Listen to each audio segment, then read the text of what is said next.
Every day, it seems, there's new information being shared by the Tesla team building the Tesla bot Optimus. Today, we'll review what several Tesla bot team members have said about the bot, including Elon Musk, Julian Abars, Kamal Gupta, and Milan Kovac. From the reveal that the new Optimus hand will have 22 degrees of freedom by the end of this year, why the hand is important in the first place, what it will take for Optimus to be considered useful, and how many will they be making next year and beyond. Today we have robotics expert Scott Walter joining us. Scott is an aerospace engineer with a Ph.D. in mechanical engineering and has co-founded 2 robotic companies. Welcome, Scott. Thank you for joining me. Hello, Herbert. It looks like some old news is new news again. Old news is new news. Okay, well, we'll see, because it's all new news to me, Scott. Let's start with this post by Elon Musk last night. So this is Wednesday, and he posted up, Optimus will be amazing. So he must have seen something for him to decide, I'm going to post something. He must have seen something.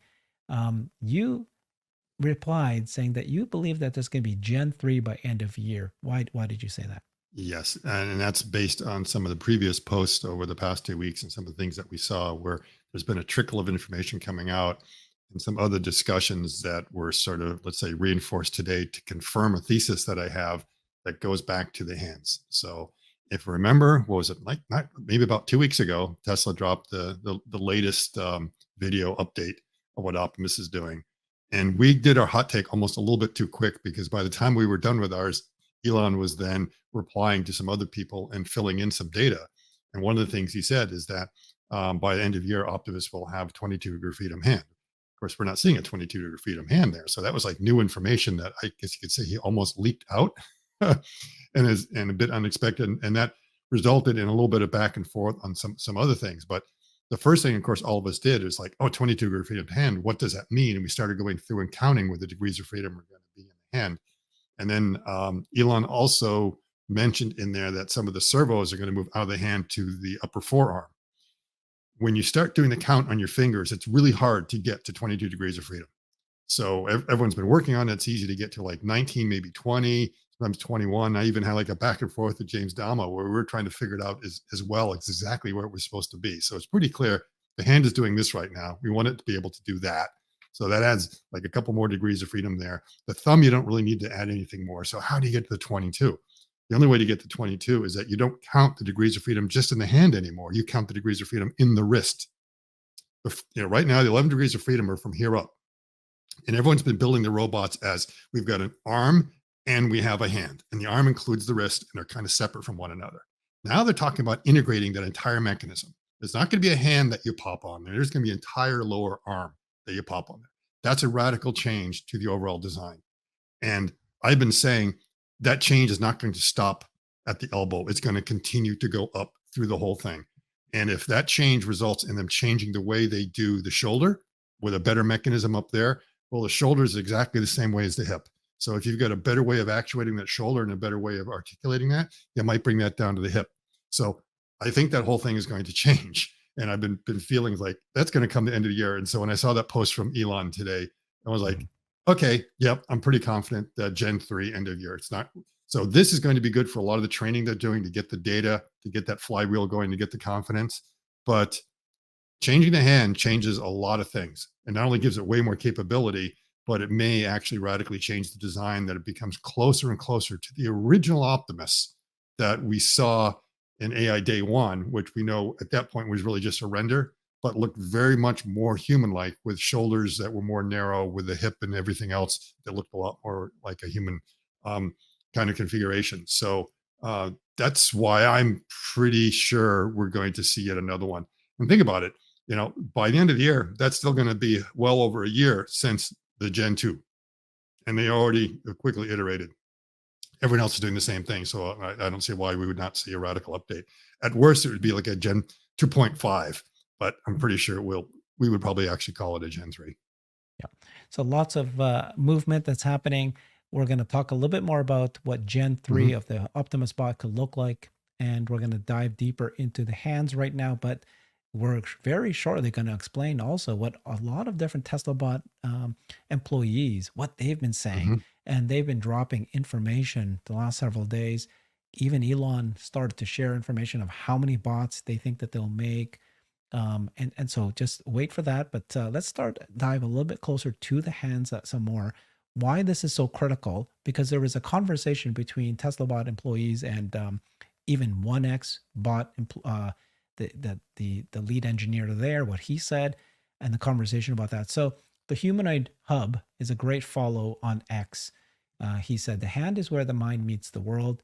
Elon Musk said that the next gen Optimus hand will feature 22 degrees of freedom, while the Gen 2 hand right now it only has 11, which does not include the wrist movements. What degrees of freedom does the Gen 2 hand lack compared to the human hand? Why do they even need this? So this is the existing hand that we just been looking at. It's 11 degrees of freedom.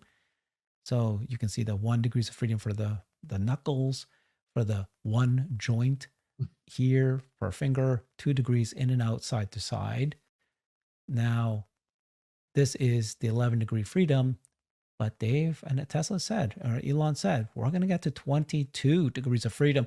Here's a normal human hand. Thank you again, Humanoid Hub provided this, but you're saying that this, I believe that the human hand has 27 degrees of freedom. This is only, he's only counting 21. It depends upon how they do the count. Some references, they actually look at the movement of the wrist, both in rotation and translation, which is a bit odd. Okay, so let's take 6 of those out. And so a lot of people would say 22 is sort of normal, what you would do for most kinematic models. Oh, okay. That's why he said 22. It's basically he's going to copy exactly what the human hand is. Well, you should get down. So 27 minus 6 is 21. So that's like, wait a minute, that's the conundrum. Right now, 11 degrees of freedom does not include the wrist. It includes basically the knuckles and movements in the hands. And if you remember, we have only 2 knuckles in the fingers. We don't have the 3 in the Tesla bot. So they're going to add 1 more to each of them. So that gives you 4 more degrees of freedom. That bumps you up from 11 to 15. And then there's going to be 2 degrees of freedom at the base knuckle. So it used to be, right now there's only 1. So there's going to be 2 there. That gets you to 16 right away. There's no need for them to change the thumb, even though it appears like there's another degree of freedom around there. I'm pretty sure they're just going to keep the thumb the way it is. So that gets you to 19 when you add all this, 16 from these and that 19. So where do the other 3 come from? The other 3 must be coming from the wrist movement, which right now there's basically 2 degrees of freedom in the wrist, the pitch this way and the yaw, and then the whole lower arm kind of rotates around. So I'm not sure if they're including that rotation being back here, which it currently is, or whether there's somehow we're moving it closer up here. But I think that just means the whole lower arm unit is going to change to give a complete integration between the movement of the wrist. And there's reasons for that, a certain amount of dexterity. And there was another back and forth today from someone from 1X that was jumping in on a thread. I think that started with Elon's post up there. And you kind of go down through all these different threads, and in there he was talking about the rationale of having a human hand should have the fingers integrated in with the wrist. You should really think of it as something combined together to get the kind of dexterity you want. And then, of course, someone from Tesla then came in who was on the design team for that, pretty much agreed with it. And from that, that's like confirmation to me. It's like, oh yeah, the 22 degrees of freedom includes the hands now. And I'm trying to get full confirmation on that. But to me, there's no way I can say a hand of 22 degrees of freedom that doesn't include the wrist. 11 degrees of freedom, yeah, because that's what they already did. Okay. And it's very, very important, right? The whole point of why we're spending so much time talking about the hands is because the hands are, I think, do you agree? Of course, I do agree, and many others do, but some people don't. And we're going to review that thread, or somebody's saying that doesn't make sense. But the hands, if it can do 22 degrees freedom, just like what a human hand can do, it opens up a number of jobs, right? It can then use a drill. It can use the Keurig. It can press buttons.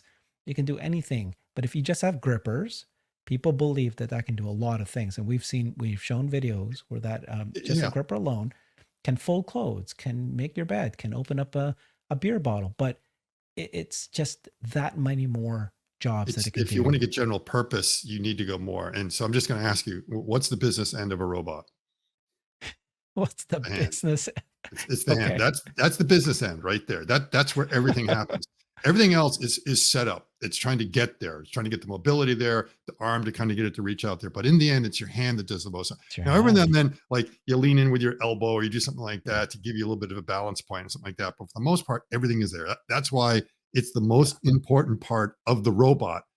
Walking, yeah, it's very nice, but if you're not focusing on this, you're going to be able to get the bot to stand up there and do basically Mhm. nothing. You want to solve that problem. And what they've done is like, remember, Elon's like, throw everything out. And then it's like, oh my gosh, maybe we do need three knuckles and not two. Maybe we do need sensors on the fingers after Sensors, all. yeah. Maybe we need Mhm. that movement here. They're going on down there and realizing, oh, we Mhm. threw out way too many too many parts. We're going to start throwing them back in again. Mhm. So that's the progress we're seeing. The other thing I'm suspecting is that their fingers will be of different length too, because right now they're all the same length, and the pinky is just as big as all the others. So you might have a real pinky in this Gen 3 Tesla bot that's coming on up. So it's Mhm. going to be more like a human hand because they're realizing that in order to operate in a human world, you want to have a hand that's very much like that. Now, Yeah. the other thing is the overall philosophy. Remember, the way people have usually modeled everything is that you have a torso unit, you have arm units, you have leg units, and they work kind of independently of one another. And then at some point, you got to figure out how to coordinate the activities of the two because we look at them as separate problems. The reality is, all of our degrees of freedom are combined together, and it's one problem that we want to solve together. And everyone's been trying to solve it separately. Now, where you have neural nets, the idea is integrate everything. So your arm motion affects your torso, which affects your legs, which Mhm. affects the forces you're putting down your feet. Everything is going to be integrated. So that's what I'm just looking at is that we're talking about an entire unit here, everything. So they're taking the hand and putting it in there, which is showing the philosophy is that you're going to move it all the way on up there and through the whole system, just to make sure you get that tight integration. And we see that when the Tesla bot's moving around, when we see the torso moving a little bit when it's doing the activities, because that's exactly what we do. Whereas other robots were always just kind of stiff and trying to lock themselves in place and not really coordinating what was going on up top with what needs to be going on down the bottom. Gotcha. Okay, so let's show a video. This is the Tesla bot folding clothes. You can see that it was teleoperated, right? They're Mhm, just they used teleoperation to train the bot. But the purpose why they showed this video was they were trying to say, hey, is the hands good enough to fold mhm. clothing? And if it can fold clothes with those exact same setup, 11 degrees of freedom, it's good enough. Now they might have decided that it's not good enough. I'm going to go for 22 and it's going to have sensors, like you're saying. This one already had the sensors. Let's take a look at the conversation that happened Mhm. here. So this is a guy named Robo Depot said this. It will have weak hands that will take many, many years to train if you keep the five fingers, which is actually the opposite, right, Scott? Um, it will have unnecessary energy consumption and training difficulty with legs. Just watch, and one X Eve will eclipse Optimus and push it out of the market. Okay, let me just Okay. explain what he's talking about there. Yeah. So first of all, one X, and I'll show a video of that. Right. They currently with Eve, they are going to they have just they don't have the full Simple gripper. fingers, they don't have legs, they have wheels, and he's saying, well, that's actually good enough. But what he doesn't know is that you and I didn't I, watch your we've video. interviewed 1X, and the CEO said that we're actually going to do Neo, and Neo is going to be full humanoid with hands and feet. Right. But he's saying, well, if you have just three, you can train it faster. But it's actually the opposite. If you have exactly what a human has, and the human is teleoperating it, it's much easier to transfer that teleoperation movement to the Yes. human, to the thing. Yes. Yes. So yeah, Now, the so other thing to keep in mind is that 1X was doing is like, they were trying to move very quickly to get what they needed to get done by, let's say, putting all the basic pieces together. And the gripper they have there is actually an off-the-shelf Hi, I'm gripper Eileen. from To now Robotics. form a dough. That gripper that they put on the end there. So that is actually an off-the-shelf gripper that you can buy for any yeah. robot or cobot. And while you can accomplish quite a bit with that kind of gripper, it's still not enough to give you the dexterity that you need. And 1X has identified that, and their next bot Neo is going to have five fingered. And then I think in that thread, someone from 1X jumped in and has corrected him on Yeah, that fact. let me So play that. yes. Now, Okay. the argument he's trying to make is that the problem with five fingers is you have to actuate all five fingers, which means you're going to have all of them are going to be tiny motors, right? And if you want to grab something really, really hard, you want to just have two grippers because now you can have a lot of force. You'll be able to pick up your luggage or whatever you have to do, something really, really heavy. But the thing is, you got to remember is that, well, just because each motor is small, if you combine them all together in parallel, you can get a much stronger grip. And the other advantage of having something small is you can be very delicate at the same time. So if you have like one of these big grippers that you think is multi-purpose with two fingers, it doesn't work. I mean, the Yeah. robotics industry has been trying to design the universal gripper for years, and they've never come up with it. They're always like, well, sometimes we have a 2-finger gripper, and that's good for boxes. But you want to pick up something that's cylindrical, you need to have a 3-finger gripper that's in there. You want to do some other kinds of tasks. Oh, we need to have something else. They're always coming up with something like that. And it just turns out the closest thing you can get to the universal gripper is like right in front of our eyes. It's these fingers. And you'd be surprised how much grip force you can get with your hands in a lot of things. And I believe you'd be able to do the same thing, especially if you decide those actuators are going to be back up here where you have the volume to be able to handle it. So if you need to have a strong grip, you'll be able to get it in there. Let's continue on. So this is Nalbandian replying to that guy and says, Mm-hmm. but 1X is moving towards full hands and legs with Mm-hmm. their next gen bot Neo, like we just said. This other company called Sanctuary, we interviewed them as well, doesn't won't go for Well, the it's, yeah, legs, yeah. but has a similar hand. Sanctuary, you and I have interviewed them, both the Mm-hmm. CEO and the CTO in the past, and they've said for them, the hand is the most important, the hand and the brains, and they're not so worried about the legs at all. Same for figure. Are you saying that hands will all fail? Why is it so hard to train, according to Robo Depot?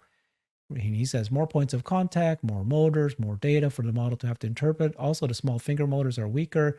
This is why we see no demos of 5-finger hands operating autonomously with complexity. But with Aloha, you and I have shown that video. Mm-hmm. They showed that you can just use a gripper and it can do so many things. So then Albanian copied all sorts of people that are mentioned there. Really curious for one of you guys to share your thoughts. Are full hands too complicated, hard for actual complex tasks, not just pick up and grab a simple item, which we have seen? Well, Eric Jang, who is Mm-hmm. the one of the lead engineers at 1X, the bot we just showed here, he says, my 2 cents, one, bimanual grippers with dexterous wrists can go a long way better than dexterous fingers and no wrist degree of freedom. Full Mm-hmm. hands are needed for certain tasks, example, using human tools and appliances.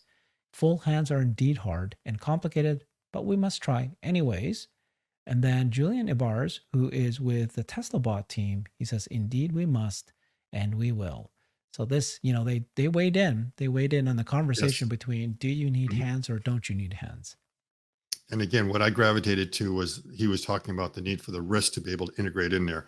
And part of it is like the design, I think that 1X had and some of the others is they have your standard kind of robot wrist, which is really not like the human wrist. It's a little bit different. And some of the motion of the wrist axis is far too back. And some of them, you literally you break your wrist like this to get that movement back and forth when it should be focused more there.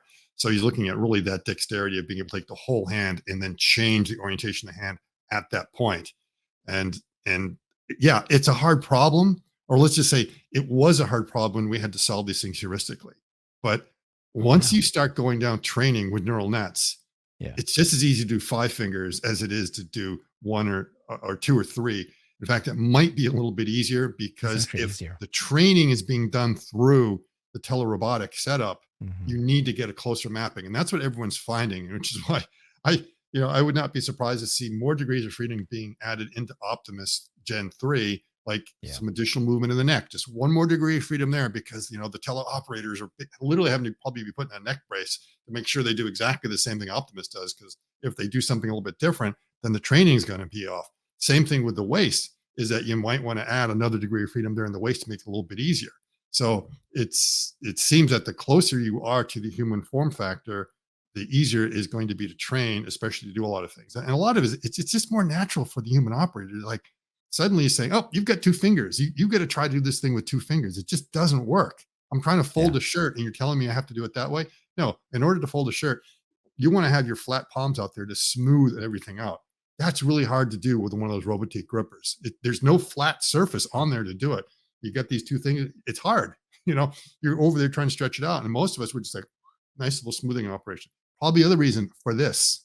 Okay. They're probably finding there's operations that, you know what? Getting your palm flat out like there is more advantageous than doing something like that. It's not just because it's going to play the piano. And I think Randy Kirk was like, he was thinking we'll be able to play the violin as well. I'm like, I don't know, maybe. so, Yeah. so again, So if you want to teach it to do the violin, then you want to have a yeah. pinky that's probably the size of a pinky. So imagine that they might even be doing something as exotic Yeah. as that. And if you can teach it to play the violin that way, wow. That just sort of shows that will be the correct way to come up with a Mhm. humanoid form. So there isn't one answer, of course. Mhm. Every form factor will succeed. You should have many bots that Yes. are, try fingers, two fingers, five fingers, 20 fans. But the reason why they're doing the hands is because they decided some of these humanoid bot Mhm. companies that they want to do use cases where the hand is very important. That gives them the flexibility to do more than less. If you're this, sure, you can do a million things, but not you might not be able to do 10 million things. So Right. let's continue the And conversation can I about just other people. bring in one other point here? Let's like Mm, accelerate ourselves a little bit here into the future and dovetail on something with your interview with Adam Dorr. And he's talking about that as you start to get these and prices are going down, right? There's going to be a difference between, right now you can either pay, let's say, $1,000 for something or maybe $10 for something. And you're like, well, I'll go for the cheaper one because I can't afford it. He's talking about in the future, the difference between a low quality and a high quality, it might be 98 cents versus 99 cents. You're going to buy yeah. the 99-cent thing. Okay, getting a five-fingered robot is going to be expensive right now. Maybe the cheap way is like, oh, we come up with two-finger ones on wheels and stuff like that, just because it's a lot cheaper and we can knock them out. But at some point, you know what? You'll be able to produce these with the five fingers for only a little bit more than the other one, and this gives you a lot more capability. So that could be a Mm, strong reason to want to focus on something like that, as opposed to literally dumbing the whole thing down because you think it's the cheaper solution. When long mhm. term, it could be that nope, no one's going to want to buy it because it's actually too cheap a solution. Okay. Yeah. So that was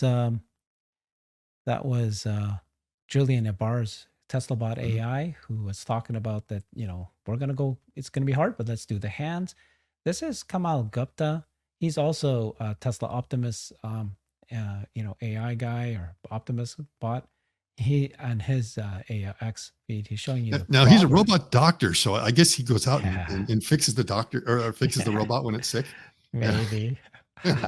But this is what he said about useful work, right? And why the humanoid form.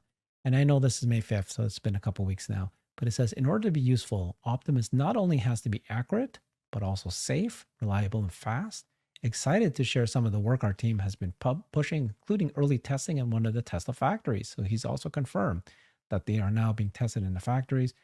But the task is not fully automated. The machine puts the batteries on a conveyor, which a human used to put on a tray and take away. Because this is where people were saying, Mhm. why do you even need a human there? Let me play that video just so we can catch up in what we're talking about here. So I think it's over here. Towards the very end, yes. Here, yeah. So you got a machine there grabbing things, moving it, but then you've got a human needing to put in a tray, and everybody's going, "Oh, you could just get another, you know, industrial robot to grab that and put in a tray. You don't need to have a Yes. human." But this is what Kamal said. Kamal said the task is not fully automated. The machine puts the batteries on a conveyor, which a human used to put on a tray and take away. A bit underappreciated fact about factories, not just Teslas, is that a majority of the tasks are already automated by machines and robotic arms. For the remaining tasks, it's just too inefficient to design, manufacture special purpose robots. That's why almost there isn't very many factories Mhm. out there that is 100% robotic yet. That's where humanoids come into play. We don't know if it's ideal form factor, but we know it's one that works. Yeah. So I remember that thread, and he basically confirmed a lot of what I've been saying when people ask the same thing. It's like, Yeah. well, if it's so easy to automate, why haven't they done it already? It's like, well, it turns out they're not quite as easy to automate some of those low hanging fruit tasks that we've thought about. And a lot of it is because it just takes time and money and costs, and you've got only got so many resources to focus on certain problems. So you focus on the big ones in the factory, the ones that are going to be quality control issues, and everything else are very difficult. And you worry about automating the extremities later on if you can get to it and if you can justify it. And in many cases, when they start to get out there, it's not worth it. Now that battery line, that was kind of a conundrum to me. Is like, well, why are they, putting it on that little output conveyor? And there was a reason. I mean, the design engineers went in there and said, there's a reason we have to do that because we've got to pull them off and use as a buffer rather than waiting for a tray to come in that could hold the whole lineup. So they like needed to get it off on that. And they might have been saying, well, eventually the stuff that's taken off that little output conveyor will automate that, but we don't have the time right now. And the whole line might change anyway. So let's just have a human go over and do it. And the human may not be doing it nonstop. It may be one of those things you just do a little bit here, a little bit there. And so the decision comes down to it just doesn't make sense to automate it right now. Maybe we will someday, especially if it's easy. And even though that automation task there looks like it might be simple, it's like ridiculously expensive to do, way more than you expect. Someone did a calculation on it that, worked on some of these things, and he came up with a number of $100,000. Now, I think that's a bit high. I don't think it's that much, but it's not like it's something that you're going to just knock out for a couple of $1,000s. It could end up being a bit more before you do everything. And so they just say it's just not worth it.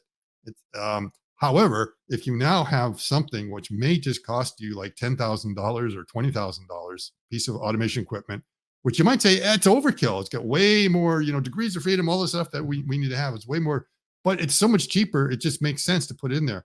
And the fact is, a lot of the industrial robots that you see in the factories, in many cases, they're overkill for that job. But the reason why they're there is because they're a commodity. You go out and you just buy the thing and you put it in there, you do a little bit of programming, and it gets the task done a lot cheaper than trying to specialize it. So that's the idea of coming in with a general purpose piece of equipment, and especially if it's one that you don't have to program. So robots, or standard industrial robots, they have to be programmed the old-fashioned way. It takes a little while. But if you get something that's just so darn smart, it programs itself. You just say, "Yeah, Optimus, just go over there and unload that line over there." And when you don't have anything to do, just come over here and do this and this. And so it becomes a deployable piece of automation that you can not only do the automation there, but here, here, here, here, in many different places. Whereas when you make the hard-coded automation, it just sits there. Maybe it runs for 20 minutes and then it's idle for another 10 or 15. And you're like, well, wouldn't it be nice to put it over there? And it's like, yeah, but how are you going to deploy it? It's just going to stay stuck there. So that's why these things become inefficient. That's why that doesn't get done. And why this is being seen as the piece of automation that will be able to finally finish off the automation in a lot of different factory environments. And I know it's a long answer. And, my short answer is always like, because if it was easy, it would have been done. As simple as that. So you believe that there's going to be a Gen 3 by the end of the year. So it's like, it's another 6 months. Well, clearly they need to do the hands. And he said it's going to be 22 degrees of freedom. It looks like that Elon might have seen what Gen 3 could look like. Yes. Optimus will be amazing. He saw something last night. And then this was something that was published, again, just around the time that video was dropped. And this guy Smoke Away says, I think it's going to be 1,000 bots by 2024, right? 1 million bots by 2027, and 1 billion bots by 2030. Again, you and I have interviewed a number of CEOs of other humanoid bot companies, and they also said they think that it's going to be about a 10x each year. And this is what this follows. Right. Now, in order to get 1,000 bots by the end of the year, they could already go with the Gen 2, but Gen 3 could be 10,000 next year.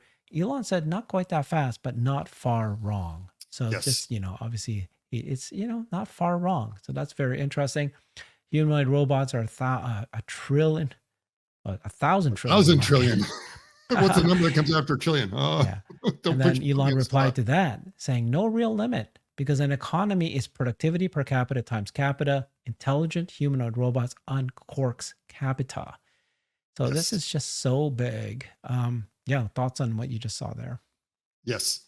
And, part of my thoughts is that when I looked at the Smoke Away post, and I was like, there were so many zeros there I had to go through. And it's like, well, what's the one he's got for 2030? Because I expect to be like 1 million. I was like, oh my goodness, he's got 1 billion there.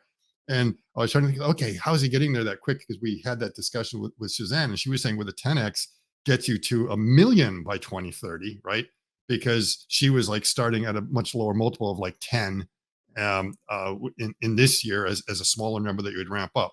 So the multiplier may not be wrong. It's just that the initial starting assumption of 1,000 might be wrong. But remember, when Elon talks about something being off, he always talks about being off by like, orders of magnitude. So it's not that far off, So if anything, if he's quibbling with Smoke Away, it's a factor of 10. In the worst case, a factor of 100. Still, 1 billion divided by 100 is 10 million. Right? And if even that's off, that's still 1 million.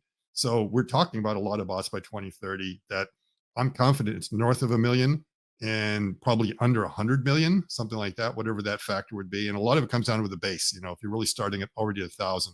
But again, it comes down to when is it design locked? Once it's design locked, maybe in that first year you get 1,000, you can start cranking it up and you get that. Either way, they're coming in pretty fast. And then again, if you look at that number at 100 trillion, when anyone looks at that number, we've been talking about it. And then the past few days, there have been a lot of resignations on people from big companies that have been sort of intimating that, oh, the next big thing I'm going to do. And everyone's like, where are they going? Because these are AI experts. And today there was another one where a guy just, his post was just, I quit. And you're like, where is he going to? And you're seeing it from a lot of places, and also announcements of other robot startups. So everyone out there that is like really close to the space in the AI world that is tracking all this stuff, they are seeing something, and they've decided that they've got some clever idea going out there. I'm assuming a lot of it is going to be the robotic space directly. Maybe some others, something related to AI that they felt, but a lot of them are tied in. They're saying like, I'm joining some friends formerly of Boston Dynamics and this and that to form a new company. And you're like, oh, so you're just going to compete with Google Gemini, huh? No, I think it's like we're going to see more and more robotic startups Yeah. because everyone realizes this is a real market. It's very big, and they're going to go for it. And also because embodied AI. So it's one thing to Yep. create AI in a computer. They all, many of them are saying this is the way to do embodied AI. Mhm. The other comment was, that even just 1 million bots per year, there's been analysis that we've seen that it could make Tesla a $10 trillion company Yeah, with just yeah, yeah, one yeah, million yeah. bots. Yeah, So you CERN don't had really like need to. a low Yeah, number, and it was like already ridiculous. And he was just yeah, he saw his numbers were nutty, and he knocked them down, and then he came up with this big and was like, wow, that must be like a lot of robots, CERN. He's like, oh, it's like 1.5 million. I'm like, what? That's yeah. all? That's That's all. achievable very easily. Yeah, so it's crazy how quickly. That's why. And by the way, Jeff Lutz, who's an expert in manufacturing and supply chain, he actually says that you don't need to be design locked to make 1,000. They might Mhm. already make 1,000 even before design lock, so they Yeah, could already decide to make 1,000 by the end of this year, even before Gen 3. yeah. But more likely, they'll wait till Gen 3, do 1,000. But he was saying 1,000 is well within their means Yeah. to not to do And, it and I beyond could the be deadline. completely wrong about a complete redesign. Like I say, it could be Just a yeah, version 2.5 yes, where it's just the lower arm we're changing here. yeah. Everything else is going to be the same. So that might be close to design lock and said there's only a couple little things that are in here. But I'm still going to go with mine. It's like, it's going to be a complete revamp. Okay, we'll see with that. And then let's take a look at what Milan Kovac. He's actually in charge of the Optimus programming, the Optimus team. So he said this. This is again a few weeks ago when he did drop that video. So it said, we built more bots for us to work on, collect AI data from. We trained and deployed a neural net, allowing Optimus to start doing useful tasks, picking up battery cells coming down a conveyor, and precisely inserting them into a tray. This neural net is running entirely end to end, meaning that it only consumes video coming in from its 2D cameras that is on its head, as well as onboard proprioceptive sensors, and produces joint control sequences directly. So just by looking at the cameras, and it can act. It runs entirely in the bot's embedded FSD computer. This is the same computer that you're using with the cars, powered by the onboard battery. It's designed such as a single neural net can perform multiple tasks, and we add more diverse data to the training process. So basically, they've now are confirming that the neural net, the batteries, the bot format, it's working. While not being perfect yet, it's still a little slow. We're seeing increasingly high success rates with less frequent misses. We're also training Optimus to recover from failure cases and are seeing spontaneous corrections happen. We've deployed a couple bots at one of our factories where they're being tested daily at the real workstations and continuously improving. That's what he said. So now it's regularly taking long walks across the office without falling. Further work That's is big. ongoing to make it move faster. So that's the next step, as well as dealing with more adverse terrains, like going upstairs, possibly. We're also focusing on repeatability across the fleet, training the neural net to deal with dynamic calibration and small bot to bot variants. So I thought it was important for us to repeat what he just said. Yes, and I think it's very positive to see that they're confident enough to let just go for long walks around the office without having it on lanyards or anything like that. And it's rarely falling. Probably pretty soon we'll see a video of Optimus getting up off the ground because that seems to be a thing now.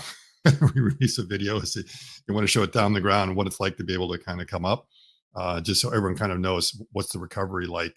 The other thing will be interesting is that when it does fall, does it learn to fall gracefully? Which I think all the bots need to kind of learn that. The biggest concern that I've heard from most of the bot companies, and the reason why they put these up in lanyards, is that when the bots fall, they usually break themselves. or may not on the first fall, but the second or third, then something happens, and then you need the robot doctor to come in and try to fix something. So if they can figure out a graceful way of being able to fall without getting damaged, so they literally can get back up, that will also help a lot of things.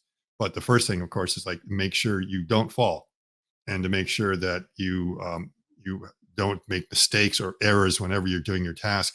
And then once you're confident with that, then you can start making things a little bit faster. And so that's what here Milan is saying is that they're not. It's a little slow right now, but it's something that they're pretty confident they'll be able to speed that up.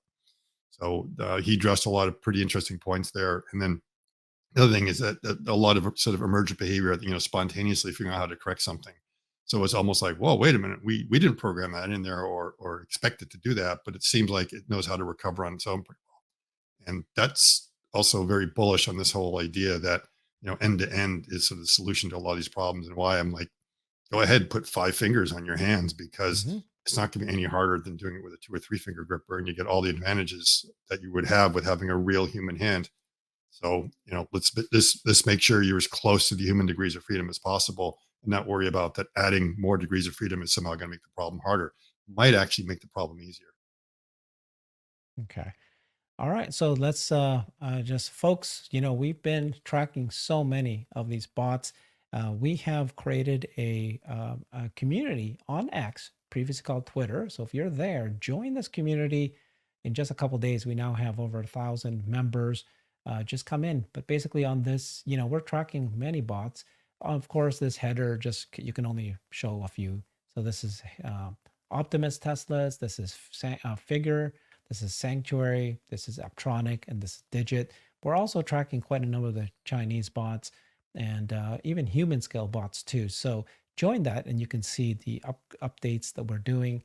So let's talk about some of the surveys that you do, Scott, Yeah. because So it's important that as the world moves towards humanoid bots, that we just don't really, there's so many things we don't understand, and you want to get the feel of the consumers out here. So you asked this question: what would be your preferred height for household humanoid bot? And you had 1,254 votes, and it looks like, oh my gosh, the vast majority wants it to be five right, feet right, six. right. Now, Herbert, do you know why I put 4 feet on there? Because we just saw that what was like the name of that Unitree Industry. bot that Yeah. was like Mhm. tiny little bot Yeah. selling for $16,000 US. Yeah. Yeah, and so it was like, wow, I guess I could have put that in there to get an idea. Otherwise, it would have had more in that range from 5 to 6 feet to get an idea. What was more interesting than the poll itself are the responses, the replies. I probably Mhm. learned way more from what people put in there on their rationale. And some people don't want a bot to be bigger than them because it's intimidating. Mhm. Others like, well, I want a bot that's tall enough to be able to reach up to the top shelf and get the stuff that I'm Mhm. always having to get up on a stool on. So some of them were more comfortable with that. So you do get that idea of that range that's in there. And again, I was like focusing in the household. And then the next question is like, what do you think it's supposed to be on the shop floor? Would they be kind of different sizes or exactly the same? Whether you would have sort of two different markets that are there. Other polls that I put out there was like, would you be comfortable having the bot babysit? And you almost get a fracture. Some people like, yeah, no problem. And others like, no way you do something like that. So two polls that out there. One is like, what age would be appropriate for your child to have a bot? And when you see people say 45% like that, they're almost saying never. Because remember, you can leave your child of 12 home alone. There's no issues with that. Under that, you have to be a bit careful to make sure there's like some sort of adult supervision. Um, and this was more or less everyone just being scared of the idea of a human bot. And I realized, well, wait a minute. Um, Maybe they got to get a better idea. And I redid this poll saying that imagine a humanoid bot was just as capable as Mary Poppins. Okay. So I think this is called push polling. I'm not sure. But you see that kind of turns around that suddenly you don't have an almost majority of people being completely against the idea, but much closer to that. If you average that out, you get an age of like around 6 years old that people would be kind of comfortable with that idea. Now, it's one thing to say, "Oh, I'm happy with leaving the bot with my 2 year old," which and some people say, "Well, why not zero?" And it's like, well, I mean, get the kid up to a certain age and acclimated with the bot and everything else. And of course, you want the bot to be like a family member, so you would feel a bit more comfortable with it. But then at that point, if you want to do it, how long would you leave it? And you see you get kind of an interesting dichotomy there that a strong number of people are like 6 hours, 6 to 8 hours, something like that when I'm off at work or something like that.